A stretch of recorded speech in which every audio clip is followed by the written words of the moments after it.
أعوذ بالله من الشيطان الرجيم.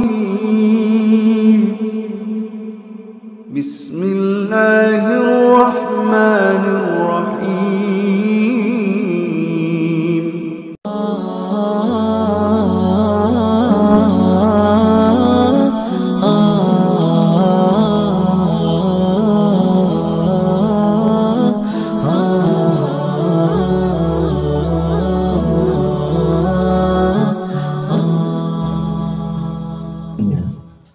Para orang-orang yang khidmat dengan Maulana Ilyas rahmatullah alaih, maka Maulana Ilyas katakan kepada orang-orang yang dekat dengannya di kamar, di satu kamar Tuhan cuma ada 6 orang aja khadimnya Maulana Ilyas, orang-orang besar.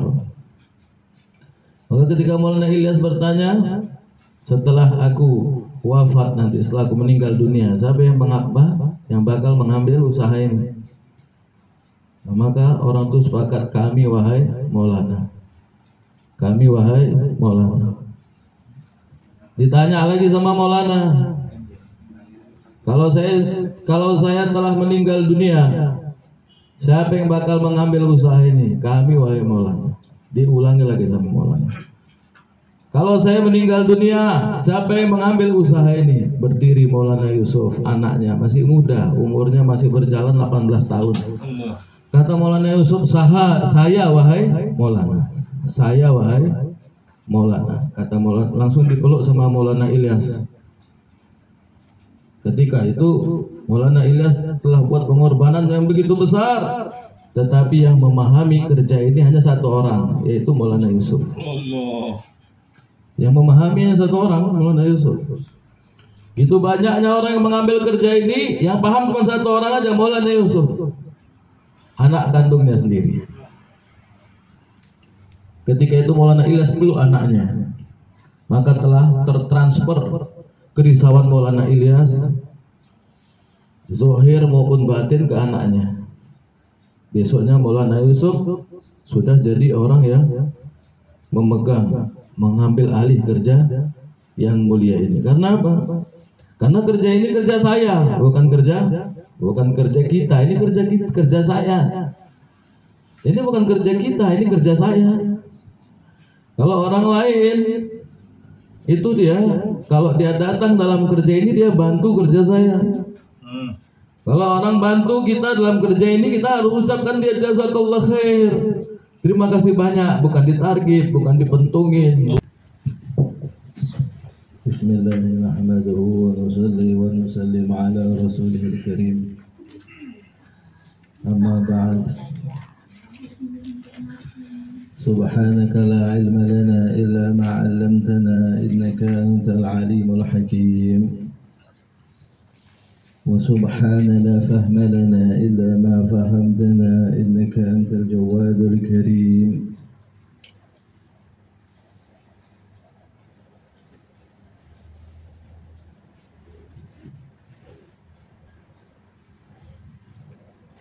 قال الله تعالى لا يستوي الذين يعلمون والذين لا يعلمون وقال رسول الله صلى الله عليه وسلم من يريد الله به خيرا يفقهه في الدين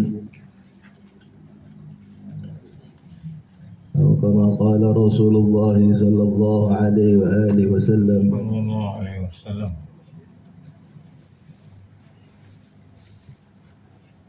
اللهم صل وسلم على سيدنا محمد الفاتح لما أغلق والخاتم لما سبق ناصر الحق بالحق والهادي إلى صراطك المستقيم وعلى آله وصحبه حق قدره ومقداره العظيم.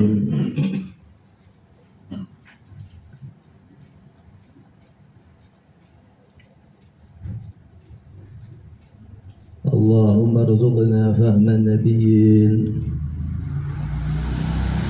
وحفظ المرسلين وسرعة إلهام الملائكة المقربين. اللهم اغننا بالعلم وزينا بالحلم وأكرمنا بالتقوى جملنا بالعافية إصلاحا لنا ظاهرا وباطنا يا أرحم الراحمين. Alhamdulillah, Bapak Ibu yang berhati mulia dan dimuliakan oleh Allah Subhanahu wa Ta'ala, bila mana Allah Subhanahu wa Ta'ala menghendaki kebaikan terhadap seorang hamba, maka Allah Subhanahu wa Ta'ala pahamkan dia agama.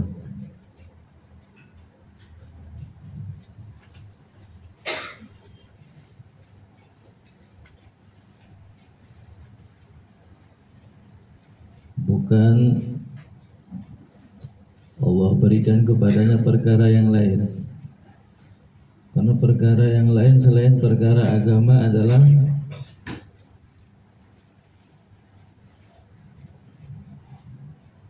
perkara yang menjauhkan manusia daripada Allah.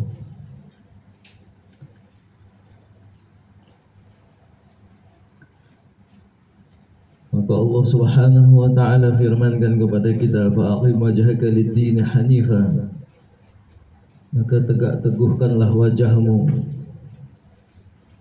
pandanganmu untuk agama yang hanif, agama yang suci. Fitratullahi allati fatara an-nasa 'alaiha, yang mana agama itu adalah fitrahnya manusia yang telah ditetapkan oleh Allah Subhanahu wa Ta'ala. La tabdila li khalqillah, Allah tidak akan mengganti keputusannya. Walakinna aktsaran nasi la ya'lamun, akan tapi banyak manusia yang enggak memahaminya.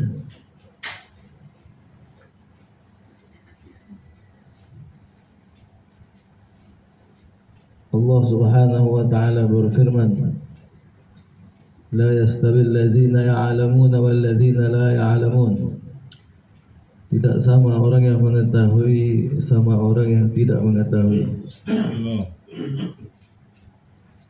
Maulana Sa'ad hafizahullah menafsirkan ayat ini dengan tafsir bil ayah.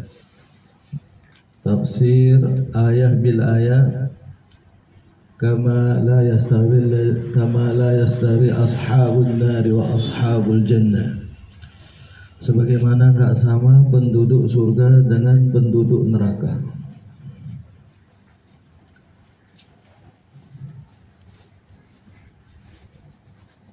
Orang yang mengetahui tidak sama dengan orang yang tidak mengetahui, sama halnya seperti mana tidak sama ahli surga dengan ahli neraka.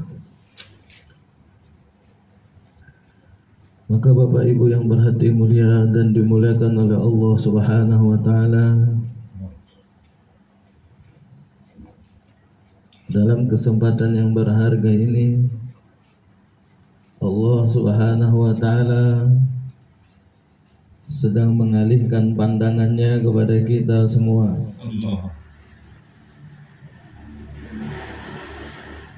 Ala ya Allah bin nazarah min al-ainir rahimah, semoga Allah pandang kita dengan pandangan kasih sayangnya,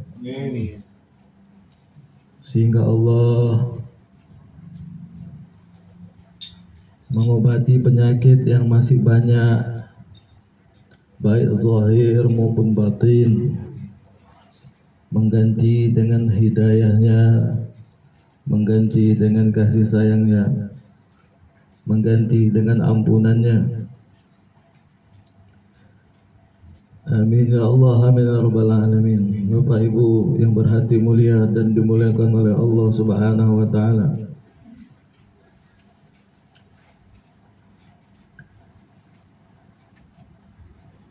ad-din, agama itu adalah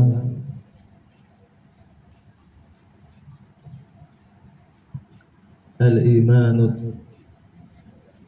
murrasikh. Agama itu ada dalam 3 perkara. Yang pertama agama itu adalah pondasinya iman yang sempurna, yang rasikh,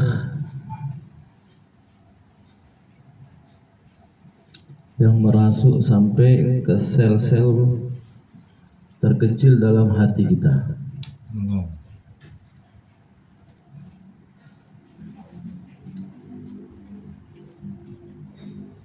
Partikel-partikel sel-sel terkecil dalam hati kita, jangan ada setitik pun selain Allah. Jangan ada kecintaan kepada selain Allah. Ini maksud agama yang pertama. Sehingga usaha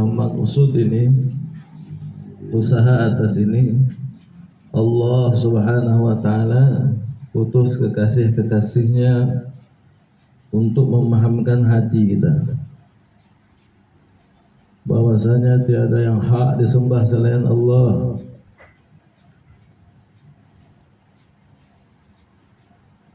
Tiada yang hak dicintai selain Allah. Karena kecintaan Allah Subhanahu wa taala melebihi kecintaan yang lainnya, dan kecintaan Allah Subhanahu wa taala gak pernah pudar, tidak pernah berkurang. Bahkan baginda Nabi Muhammad sallallahu alaihi wasallam menggambarkan tentang kecintaan Allah Subhanahu wa taala itu dengan kisah-kisah agar kita itu memahami kecintaan Allah. Sehingga Nabi sallallahu alaihi wasallam bersabda di hadapan para sahabatnya yang ketika itu kerumunan para tawanan, sehingga satu orang ibu dalam keadaan resah, gelisah, dengan tangisan yang lirih, sedang mencari-cari sesuatu di tengah-tengah kerumunan para tawanan itu. Maka Nabi sallallahu alaihi wasallam menegur para sahabatnya, wahai sahabat-sahabatku, coba lihat ibu itu. Seorang ibu itu, apa yang sedang ia cari? Maka mereka melihat satu orang ibu penuh dengan kegelisahan, penuh dengan kegalauan, resah, ditambah dengan tangisan yang lirih. Maka enggak lama ia mendapatkan sesuatu yang ia cari, yaitu satu orang anak yang masih kecil. Sungguh ia sedang mencari-cari anaknya yang hilang di tengah kerumunan. Ketika ia mendapatkan anak itu, maka saksikanlah apa yang dibuat seorang ibu itu. Maka ia dekap anaknya, ia hibur anaknya, sehingga hilanglah tangisannya. Kemudian ia susui, ia sabar-sabarkan, tenangkan hatinya, sampai anak itu bisa tersenyum kembali. Upaya seorang ibu dalam menghibur, mengasihi, mencintai seorang anak, sehingga peribahasa mengatakan kasih sayang ibu sepanjang masa. Allah. Sampai tua-tua pun kita ini, kalau orang tua kita, ibu kita masih hidup, masih dipikirkannya, masih dipikirkannya. Allah. Walaupun kita udah punya cucu, kalau ibu kita masih hidup, masih dipikirkannya. Allah. Karena anak itu buah hati seorang ibu. Nabi sallallahu alaihi wasallam bersabda, kasih sayang Allah 70 kali melebihi satu orang ibu kepada anaknya. Betapa besar kasih sayang Allah Subhanahu wa taala, apakah itu sudah kita rasakan dalam hati kita? Apakah kita sudah merasakan kasih sayang Allah begitu besar dalam hati kita? Allah. Apakah kita nggak pernah merasa kita ini diperhatikan oleh Allah? Allah Subhanahu wa ta'ala menginginkan daripada hamba-hambanya itu kemuliaan. Sebagaimana satu orang ibu menginginkan anaknya itu bahagia, demikian juga sebenarnya Allah menginginkan setiap hambanya itu bahagia.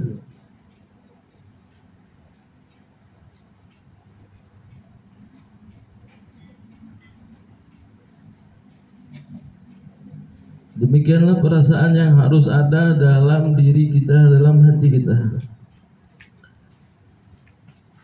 Betapa besar kasih sayang Allah Subhanahu wa ta'ala. Walaupun hamba-hambanya jauh daripada Allah, masih banyak dalam hatinya kebesaran-kebesaran selain Allah.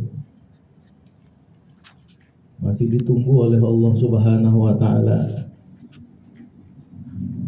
hambanya itu kembali kepadanya. Masih ditunggu oleh Allah. Masih diberi rezeki oleh Allah.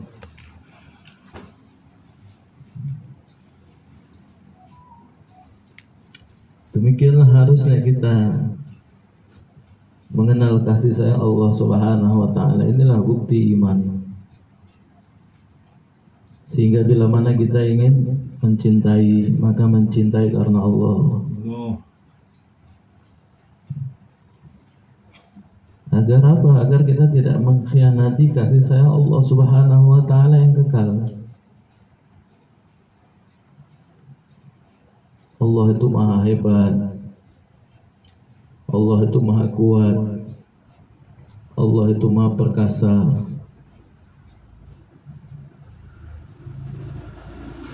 Dalam sholat,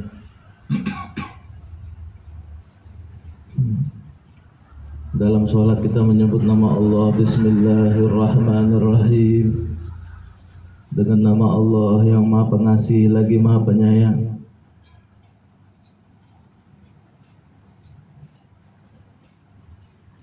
Tetapi kadang-kadang hati kita belum merasa lagi Allah itu menyayangi kita, mengasihi kita. Nah, maka dari sekarang Bapak Ibu yang berhati mulia, kita latihan mengenal kasih sayang Allah, mengenal Allah. Allah itu our boss, Allah itu bos kita. Tempat meminta, iyyaka na'budu wa iyyaka nasta'in. Maka diajarkan, maka Allah Subhanahu wa ta'ala mengajarkan kepada para nabinya risalah, mengirim utusan bersama mereka risalah. Apa itu risalah? Pengajaran-pengajaran.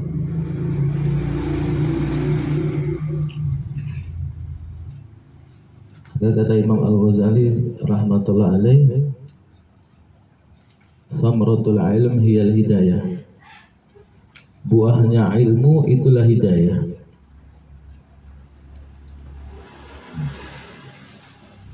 Maka untuk memasukkan keagungan Allah, kebesaran Allah ke dalam hati, maka hati itu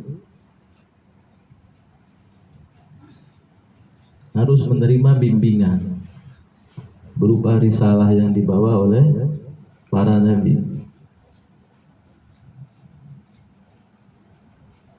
Dan risalah yang dibawa oleh Sayyidil Mursalin, Habibullah, kekasih Allah, Nabi Muhammad sallallahu alaihi wasallam. Maka usaha yang kedua mengenal risalah. Karena kalau kita hanya mengimani Allah tapi nggak mengenal risalah, tidak mengenal pembelajaran, pengajaran, ilmu yang dititipkan oleh Allah kepada para nabinya, maka nanti iman kita itu bisa seperti imannya orang-orang jahiliyah. Orang-orang yang jahiliyah ditanya, siapa yang menciptakan langit? Man khalaqas samawati wal ard? La yaqulunna Allah. Siapa yang menciptakan langit dan bumi? Mereka akan berkata, yang menciptakannya Allah. Tetapi mereka tidak beriman kepada risalah yang dibawa baginda Rasulullah sallallahu alaihi wasallam. Maka imannya tidak bisa memperbaiki kondisi keadaan hati, jiwa, zahir wal batin mereka. Hari ini kalau kita tanya kepada siapapun orang yang berada di muka bumi ini, siapa yang menciptakan langit dan bumi? Orang-orang berkata pasti Allah. Man khalaqas samawati wal ard? Siapa yang menciptakan langit dan bumi? Adalah Allah. Tetapi karena mereka tidak beriman dengan risalah yang dibawa oleh baginda Rasulullah sallallahu alaihi wasallam, maka imannya dipenuhi dengan kesesatan. Imannya dipenuhi dengan kesesatan. Maka kata Imam Al-Ghazali rahmatullah alaih, Thamratul ilm hiyal hidayah. Buahnya ilmu itu adalah hidayah. Mau nggak mau, suka nggak suka, kita harus menjemput hidayah dengan jalan yang dibawa oleh baginda Rasulullah sallallahu alaihi wasallam, dengan jalan ilmu, dengan jalan menuntut ilmu. Man kharaja fi sabilillah, man kharaja fi talabil ilmi wa huwa fi sabilillah hatta yarji'a. Barang siapa yang keluar untuk menuntut ilmu Allah, belajar agama Allah, maka orang itu berada di jalan Allah sampai dia pulang. Nah, inilah kita sekarang. Kita sekarang ini sedang belajar di jalan Allah. Kita ini sedang belajar di jalan Allah. Sedangkan para anbiya aja dibimbing oleh wahyu, maka kita juga harus terbimbing dengan apa yang diterima oleh para nabi.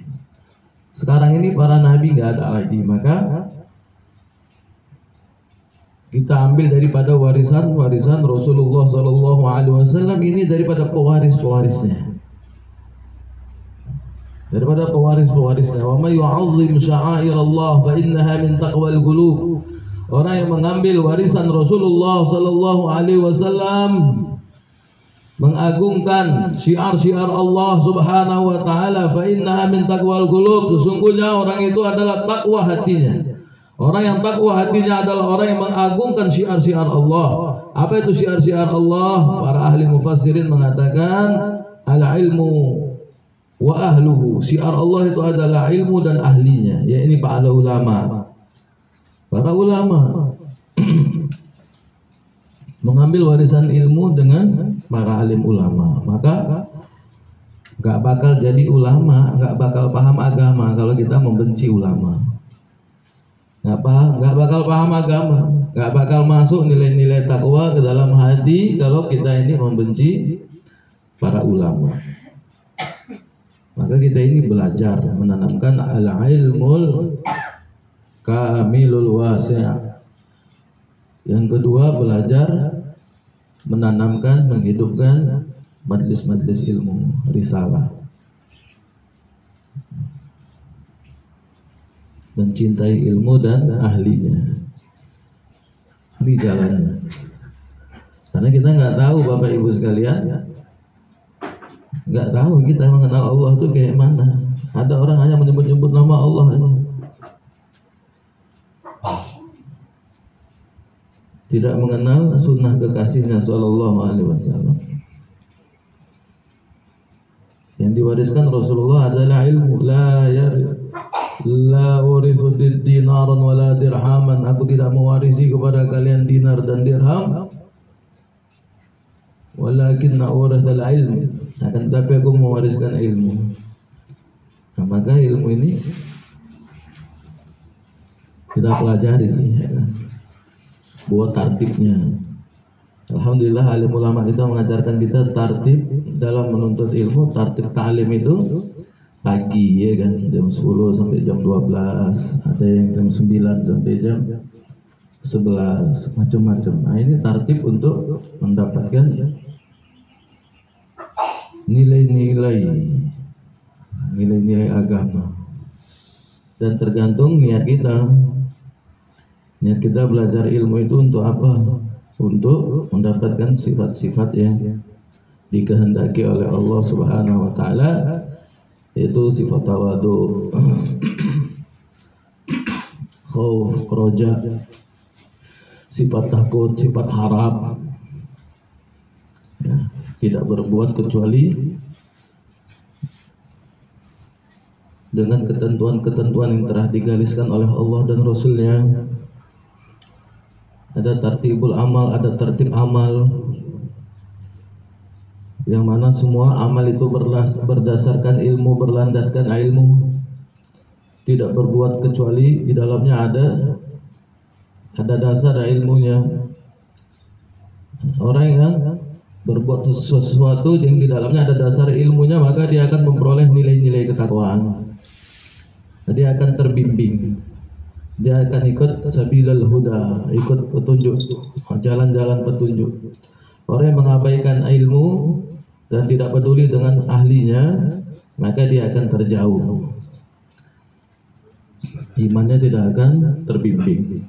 Nah itu dia. Maka inilah kesempurnaan agama. Agama yaitu ditandai dengan kesempurnaan iman, gairah untuk menuntut ilmu, dan beramal ikhlas sesuai dengan petunjuk Allah dan Rasulnya. Inilah agama. Kalau tiga perkara ini ada pada diri kita, maka satu orang itu akan diliputi nur oleh Allah Subhanahu wa ta'ala. Ada nur dari dalam dan ada nur dari luar. Nur dari dalam itu cahaya iman, dan nur dari luar adalah cahaya hikmah. Cahaya hikmah. Nur dari dalam itu adalah cahaya iman, nur dari luar cahaya hikmah. Maka orang yang berjalan dengan membawa dua nur ini, nur dari dalam dan nur dari luar, dia akan menjadi asbab hidayah. Diamnya jadi asbab hidayah, bicaranya jadi asbab hidayah, bahkan tidurnya pun bisa jadi asbab hidayah. Allah. Tidurnya bisa jadi asbab hidayah. Semuanya yang dia buat jadi asbab hidayah, karena Allah telah menyatakan ridho kepada orang itu. Allah Subhanahu wa ta'ala, dan aku akan menjadi kekasihnya ketika dia beramal dengan amal kekasihku. Aku akan menjadi pendengarannya ketika dia mendengar. Aku akan menjadi penglihatannya ketika dia melihat. Aku akan menjadi tangannya ketika dia bekerja, berbuat. Aku akan menjadi kakinya ketika dia melangkah. Aku akan bersamanya di mana dia berada. Wa ana ma'ahu aina ma kuntu, dan aku akan bersamanya di mana saja dia berada. Karena hidup dua nur dalam dirinya. Ada nur dari dalam, ada nur dari luar. Nah, ini dia. Maka kata Imam Al-Ghazali rahmatullah alaih, jangan lupa, jangan kita sibuk mengurusi orang lain, tapi cahaya untuk diri kita sendiri kita abaikan. Tidak, tertib itu untuk diri kita sendiri, bukan untuk orang lain. Tertib itu untuk diri kita sendiri. Aku harus bisa menyempurnakan ta'lim. Ketika Maulana Ilyas rahmatullah alaih mengumpulkan para khadim-khadimnya, para orang-orang yang khidmat dengan Maulana Ilyas rahmatullah alaih, maka Maulana Ilyas katakan kepada orang-orang yang dekat dengannya di kamar, di satu kamar, Tuhan, cuma ada 6 orang aja khadimnya Maulana Ilyas, orang-orang besar. Maka ketika Maulana Ilyas bertanya, setelah aku wafat nanti, setelah aku meninggal dunia, siapa yang bakal mengambil usaha ini? Nah, maka orang itu sepakat, kami wahai Maulana, kami wahai Maulana. Ditanya lagi sama Maulana, kalau saya telah meninggal dunia, siapa yang bakal mengambil usaha ini? Kami, wahai Maulana. Diulangi lagi sama Maulana. Kalau saya meninggal dunia, siapa yang mengambil usaha ini? Berdiri Maulana Yusuf, anaknya masih muda, umurnya masih berjalan 18 tahun. Kata Maulana Yusuf, saya wahai Maulana. Saya wahai Maulana. Kata Maulana, langsung dipeluk sama Maulana Ilyas. Ketika itu Maulana Ilyas telah buat pengorbanan yang begitu besar, tetapi yang memahami kerja ini hanya satu orang, yaitu Maulana Yusuf. Yang memahami hanya satu orang, Maulana Yusuf. Gitu banyaknya orang yang mengambil kerja ini, yang paham cuma satu orang aja, Maulana Yusuf, anak kandungnya sendiri. Ketika itu Maulana Ilyas peluk anaknya, maka telah tertransfer kerisauan Maulana Ilyas, zahir maupun batin, ke anaknya. Besoknya Maulana Yusuf sudah jadi orang yang mengambil alih kerja yang mulia ini. Karena apa? Karena kerja ini kerja saya, bukan kerja kita. Ini kerja saya. Ini bukan kerja kita, ini kerja saya. Kalau orang lain itu kalau dia datang dalam kerja ini, dia bantu kerja saya. Kalau orang bantu kita dalam kerja ini, kita harus ucapkan dia jazakallah khair, terima kasih banyak, bukan ditarget, bukan dipentungin, bukan dikulitin.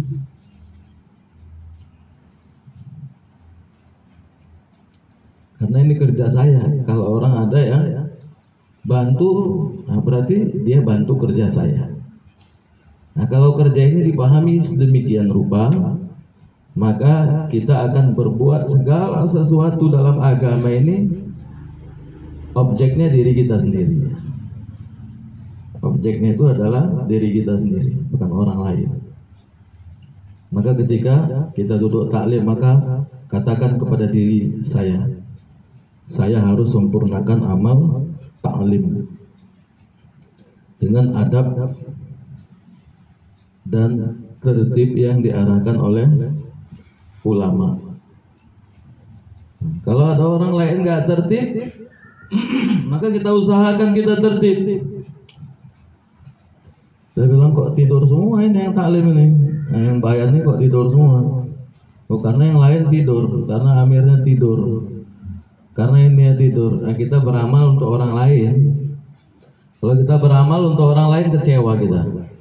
Nanti di hadapan Allah, kata Allah, nggak ada lagi nilai amalnya. Kenapa? Oh, karena kau buat kerja untuk orang lain. Kau buat kerja untuk jumidar, untuk penanggung jawab. Nah, kenapa keluar 4 bulan? Karena ditakajahkan sama mas saya. Mana bisa takajah mas saya? Ini takajah saya, bukan takajah mas saya. Nanti kata Allah, minta sama mas saya pahalanya. Kenapa keluar 10 hari mas Turo? Oh iya, ditakajahkan sama markas. Oh, kata Allah, minta pahalanya sama markas. Minta pahalanya sama suro. Minta pahalanya sama amir jemaah. Gak ada, ini untuk saya. Saya buat ini karena Allah, supaya koneksi saya terhubung dengan Allah. Kalau saya nggak buat kerja ini, saya nggak terhubung dengan Allah. Akan terputus hubungan saya dengan Allah. Kalau saya buat ta'lim dengan arahan dan tertib para masyayikh, maka saya akan terhubung dengan Allah. Itu bukan karena yang lain. Ini kesilapan selama ini saya lihat. Ini semua kerja karena orang lain. Malu dilihat bapak itu. Bapak itu bolak-balik ngajak. Enggak ada malu bapak itu. Perbaiki niat, perbaiki niat, perbaiki niat. Sampai kapan kita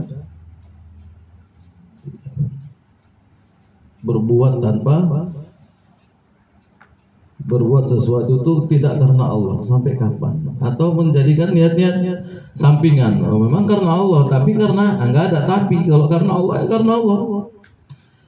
Kata Imam Al-Ghazali rahmatullah alaih, untuk apa kau beragama, belajar agama? baini wa bainallah itu ahlullah. Siapa itu keluarga Allah? Orang yang bila mana kamu melihat wajahnya, kamu langsung teringat Allah. Dan bila mana kamu mendengar perkataannya, bertambahlah keimananmu tentang dan kecintaanmu terhadap kampung akhirat. Nah, ini dia. Jadi menghubungkan dengan Allah. Nah, cari orang-orang itu. Di mana ada orang-orang yang bila kamu melihat wajahnya, kamu langsung teringat Allah. Karena Allah titip sama dia nazrahnya, pandangannya. Pandangan orang itu ada pandangan Allah di dalamnya. Kalau dilihat orang itu, langsung kita teringat Allah. Berarti Allah titip sama dia. Allah titip ini. Karena apa? Dalam pandangannya itu penuh kasih sayang. Kan sifat Allah yang paling agung itu kasih sayang. Ar-Rahman, Ar-Rahim. Kasih sayang yang sekarang dan kasih sayang terus menerus sampai hari kiamat. Ar-Rahman itu timbangannya ala wazni fa'lan. Wazan fa'lan itu Rahman itu artinya yang sekarang. Kalau misalnya kita belajar bahasa Arab dulu, kalau misalnya atusan, ana atusan, aku haus, beda dengan ana atus. Kalau atusan itu sekarang juga aku lagi haus ini mau minum. Ana jau'an itu timbangannya, timbangan Rahman. Rahman itu rahmat yang kita harapkan sekarang juga turun, dan Rahim rahmat yang terus bergulir sampai hari kiamat. Itu rahmat Allah. Allah titip sama kekasih-kekasihnya. Bila mana engkau melihat wajahnya, engkau teringat Allah.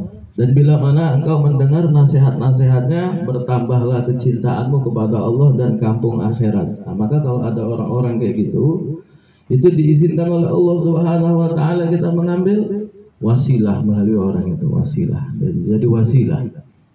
Menjadi wasilah kepada Allah. Orang yang menjadi wasilah kepada Allah, orang yang menjadi wasilah kepada Allah, ya kan? Orang yang menjadi wasilah kepada Allah, ini orang-orang pilihan Allah, bukan bisa dibuat-buat. Kapan 4 bulan? Kapan 4 bulan? Ini mana ada kayak gini? Kasih sayang, mahabbah, ya kan? Sehingga orang lihat wajahnya langsung pingin 4 bulan, nggak ditazkir lagi. Nengok mukanya langsung mau 4 bulan aja. Aku kok nengok muka bapak itu mau 4 bulan aja, mau 4 bulan aja. Nah, itu baru tazkir yang asli. Bukan yang diangkat-angkat, ditarik-tarik di macam kambing, ya kan? Orang kayak gitu nggak bisa itu. Kayak manapun kita usahakan imannya itu masih tercampur. Karena dipaksa dia keluar, bukan karena hatinya. Allah mau tuh kita berserah diri kepada Allah tuh dengan hati yang hancur. Udah hancur hati kita ya, udah hancur.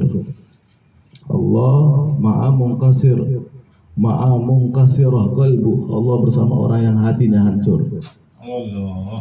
Bangun tengah malam ya Allah, nyerah ya Allah, nggak ada lagi ya Allah, nggak ada lagi. Teringat dia muka orang-orang yang ngajak dia 4 bulan, ya kan, dikerjai malam-malam, nangis, doain kebaikan. Kalau kita salah kan, kita mau nyalahin, ya salahin aja diri sendiri, jangan salahin orang lain. Rasulullah SAW tuh hebat karena Rasulullah nggak pernah nyalahin orang lain. Yang buat Rasulullah tuh hebat, Rasulullah nggak pernah nyalahin orang lain. Rasulullah tetap nyalahin diri sendiri.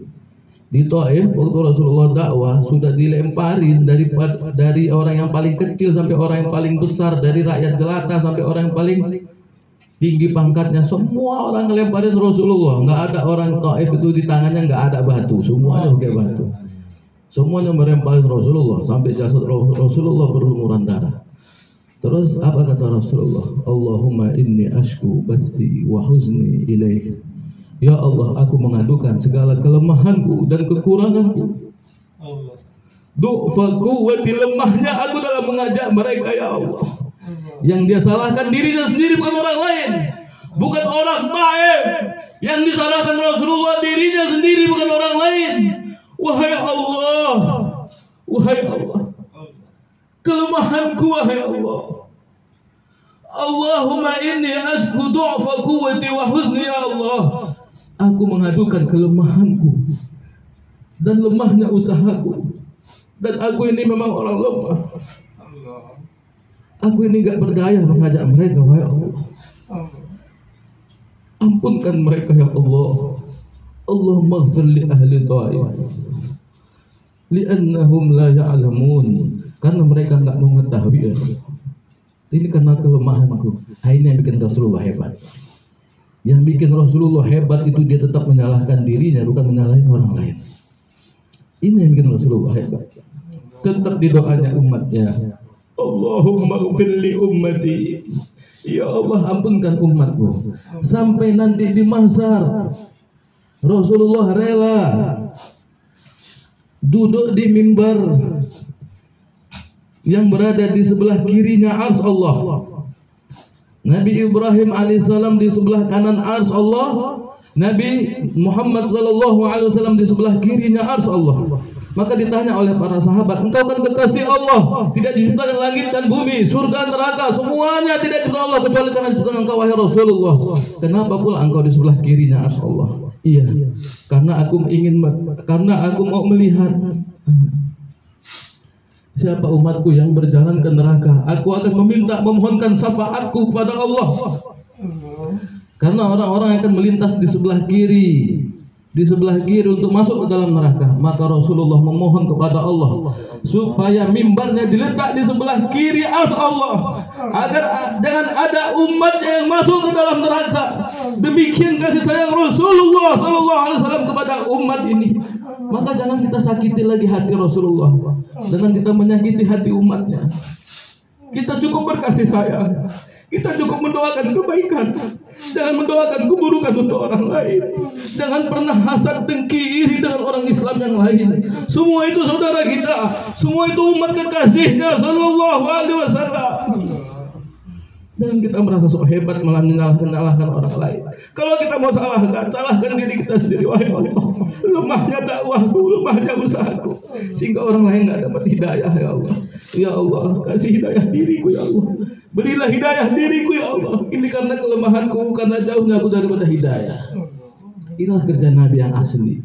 Kerja Nabi yang asli itu hampir-hampir Nabi menghancurkan dirinya sendiri. La'allaka bakhi'un nafsaka ala atharihim alla yakunu mu'minin. Hampir saja engkau membinasakan dirimu wahai kekasihku, karena mereka tidak beriman. Kata Siti Aisyah, inilah mata yang tidak pernah nyenyak dengan tidur. Inilah hati yang tidak pernah istirahat dengan memikirkan umatnya. Inilah perut yang tidak pernah kenyang dengan makanan. Hari-hari yang memikirkan umatnya.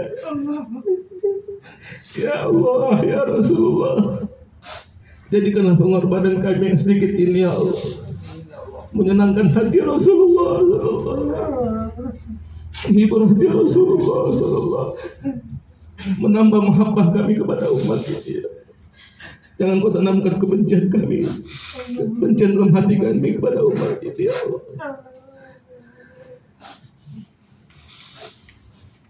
Ya Allah, jadi kami orang-orang bodoh, orang-orang lemah, orang-orang yang ahli dalam kerja ini telah mendahului kami ya Allah. Ya Allah, jaga para masyayikh kami ya Allah. Lindungi para masyayikh kami ya Allah, berkatkan kami ke ujung-ujung dunia ya Allah. Hidupkan ta'lim di rumah kami ya Allah. Jadikan anak kami anak-anak soleh-solehah ya Allah. Ya Allah, ya Karim, anak-anak yang punya kasih sayang ya. Anak-anak yang tanamkan sifat akhlaknya Rasulullah. Anak-anak yang punya sifat akhlak Rasulullah. Bapak Ibu yang berhati mulia dan dimuliakan oleh Allah Subhanahu wa taala. Untuk itu kita mohon kepada Allah Subhanahu wa taala agar kita tidak lepas daripada bimbingan Allah. Agar kita tidak lepas daripada bimbingan Rasulullah sallallahu alaihi wasallam. Yaitu dengan berpegang teguh kita kepada alim ulama kita. Alim ulama itu pewaris Nabi. Jangan ada kebencian dalam hati kita ini kepada ulama-ulama kita. Baik dia ulama yang sudah ambil kerja ini maupun yang tidak ambil kerja ini. Kita nggak tahu di mana Allah titipkan yang hak itu, sehingga amal ini istimewa dengan kita berjalan di atas akhlaknya Rasulullah Sallallahu Alaihi Wasallam. Terlebih-lebih mencintai ulama.